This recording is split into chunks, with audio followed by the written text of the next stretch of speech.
Let's do one very simple pranayam, Suryabhedi pranayam. Suryabhedi pranayam, we'll do kriya. Pranayam is a little bit of difficult because it will need some of the prerequisites. But even Suryabhedi kriya is also very powerful. What do we need to do with our ring finger? We need to touch our left nostril. Take a deep breath by right nostril and breathe out by right nostril. So let's do it 12 times. 1, breathe out. 2, breathe out.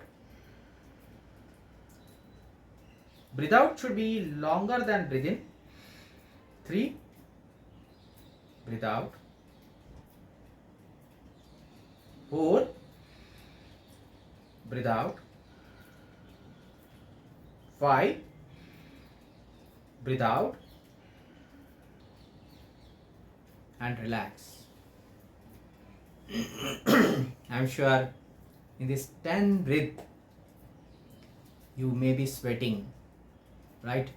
So sweat is very easy in case of Suryabhedi because whole of our right nostril energy will get activated.